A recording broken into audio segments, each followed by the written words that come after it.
तो नमस्ते दोस्तों, आप सभी का एक बार फिर से स्वागत है। तो आज का जो हमारा टॉपिक है वो है कि ऊर्जा शुद्ध रहेगी तो सब कुछ ठीक रहेगा। तो ऊर्जा कैसे ख़राब होती है और कैसे शुद्ध हो सकती है, इसके बारे में आज हम बात करेंगे। तो दोस्तों, जैसे क्या होता है कि पानी बरस रहा है, आकाश से पानी बरसता है तो वो बिल्कुल शुद्ध जल होता है, लेकिन जैसे ही ज़मीन पे आता है मिट्टी मिल जाता है, और अगर वो किसी नाले में जाएगा तो कीचड़ में घुसने के कारण वो भी सड़ा गला पानी हो जाएगा। तो इसी तरीके से रोज़ हमें नींद के अंदर ऊर्जा मिलती है, शुद्ध ऊर्जा मिलती है, लेकिन अगर हम क्रोध के विचार करेंगे, गुस्से के विचार करेंगे, लालच के विचार करेंगे और सेक्स के विचार करेंगे तो वो ऊर्जा विचारों से बदल जाती है, और जितने ज़्यादा आप विचार करोगे उतने ही ज़्यादा वो बदलती है।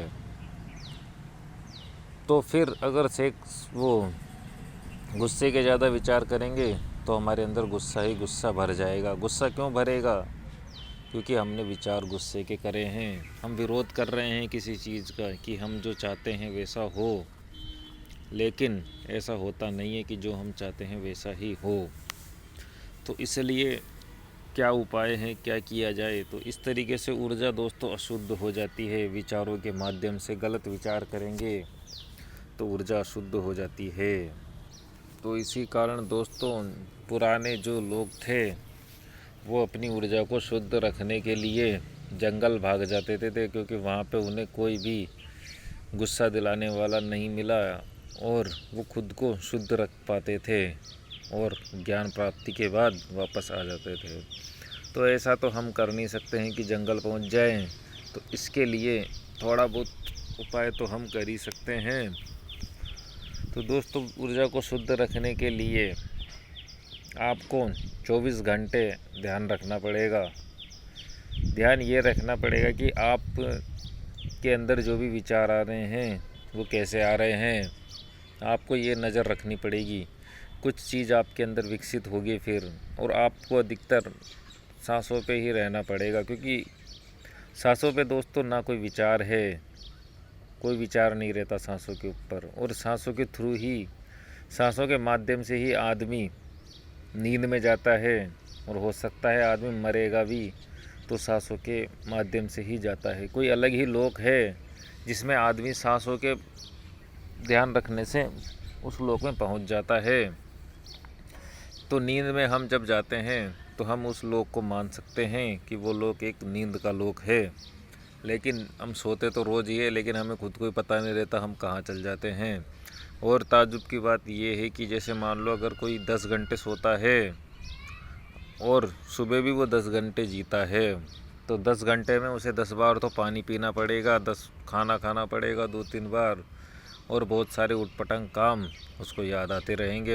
उस शरीर उसका बेचैन रहेगा, मन भी बेचैन रहेगा। लेकिन अगर वो नींद में पहुंच जाता है तो उसे 10 घंटे का पता भी नहीं चलता कि ये 10 घंटे कब बीत गए। तो ये अलग ही लोक है एक दूसरा, जिसमें चेतना पहुंच जाती है। और दोस्तों, उसी लोक की खोज का नाम ही समाधि होती है, जहाँ पे कोई दुख नहीं होता है। तो इसलिए हमें उस लोक को खोजते रहना है कि वो लोग कब स्टार्ट होता है, कब हम नींद में पहुंच जाते हैं। तो जैसे जैसे आप ध्यान रखोगे वैसे वैसे हो सकता है हम उस लोक को पकड़ पाएँ। तो इसलिए दोस्तों, ऊर्जा को शुद्ध रखना है और चलते रहना है। और हो सकता है अधिकतर आपको खाली बैठना पड़े, क्योंकि खाली बैठोगे तो विचार कम आएंगे। जितने ज़्यादा मूवियाँ देखेंगे, जितने ज़्यादा पिक्चरें देखेंगे, और मज़ा मिलना होता तो अब तक मज़ा मिल चुका होता। हम कितने टाइम से मूवियाँ देख रहे हैं, पिक्चरें देख रहे हैं, मिला तो कुछ भी नहीं है। बल्कि होता यही कि हम हमारी जो ऊर्जा होती है वो भी बची कुची वो भी गंवा देते हैं, और फिर सोचते हैं मज़ा आ गया। तो अगर ऐसा आपको लगता है तो आपको भी खाली बैठने की प्रैक्टिस करनी चाहिए, और खाली बैठने में मज़े लेने चाहिए। तो आ जाते हैं दोस्तों आज की कहानी पे। चरवाहा और भेड़िया। एक गांव में एक चरवाहा रहता था। एक रोज़ भेड़ों को घास चराने ले जाता था, और उसके पास रहकर उनकी रक्षा करता था, पर एक ही कार्य हर दिन करना उसके लिए उबाऊ हो गया। एक दिन उसे शरारत सूझी, वह जोर जोर से चिल्लाने लगा, भेड़िया आया बचाओ। गांववासी उसकी आवाज़ सुनकर उसकी मदद के लिए भागे, पर जब वे वहां पहुंचे तो उन्होंने कोई भेड़िया नहीं मिला। चरवाहे को ऐसा करने में इतना मज़ा आया कि वह हर रोज़ ऐसा करने लगा। उसकी चीख सुनकर गांव वाले आते और गुस्से से वापस चले जाते।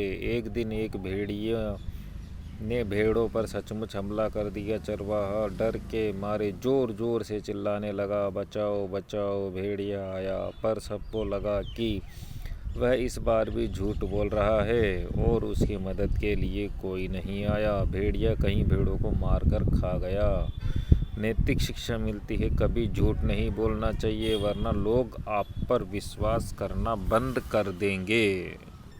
तो दोस्तों, इस कहानी से हमें समझ लेना चाहिए कि अगर आप एक काम कर कर के ऊब चुके हो, होता तो यही है कि आदमी ऊब जाता है और इसी कारण से वो सट्टा गैम्बलिंग खेलने लग जाता है कि शायद वहाँ मज़ा उसे आए, और उसको आदत ऐसी लग जाती है, लत पड़ जाती है, और इस लत का पता भी नहीं चलता इंसान को, और इस लत के कारण वो अपना जो कीमती पैसे होते हैं उनको भी वो गंवाने के लिए तैयार हो जाता है। और मज़ा सबसे पहले हो जाता है, पैसा गौण हो जाता है। वो पैसे को गंवा सकता है मज़े के लिए, लेकिन हो सकता है मज़ा सज़ा बन जाए।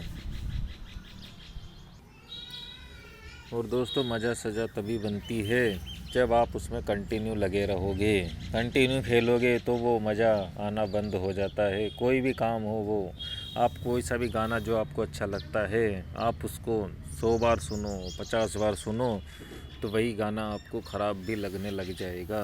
तो इसलिए हमें ये ध्यान रखना चाहिए कि अगर हमें मज़ा लेना है तो उस काम को हमें कम करना पड़ेगा, जिस काम को करने से हमें मज़ा आता है।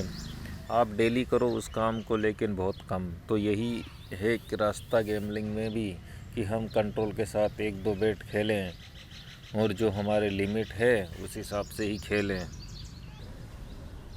और मज़े के लिए दोस्तों और काम भी हम कर सकते हैं, जो भी आपको अच्छा लगता है आपको वो करना चाहिए। कसिनो में मज़ा लेना बहुत ख़तरनाक चीज़ हो सकती है हमारे लिए, तो हमें इसलिए मज़े के लिए कोई दूसरे काम करने हैं।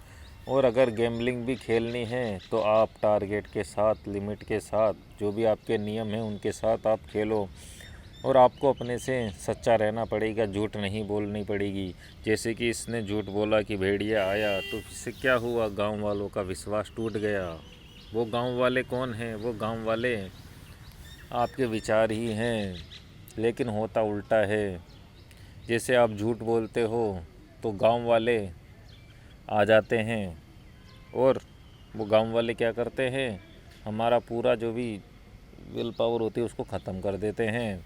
जैसे आप कंट्रोल के साथ चल रहे हो, विचार बहुत कम है, लेकिन आपने एक गलती की कि यार एक बज्जी और खेल लेता हूँ, आज किस्मत अच्छी है, तो आपने एक बज्जी खेल ली। फिर क्या होगा, फिर और विचार आएंगे कि यार आज तो बहुत अच्छी किस्मत है, एक और बज्जी और खेल लेता हूँ, हो सकता है वो भी आप बज्जी जीत जाओ। तो अब आपको विचार तो आएंगे ही, साथ में मज़ा भी आएगा कि यार कितना अच्छा हुआ कि मैं 2 बेट जीत गया।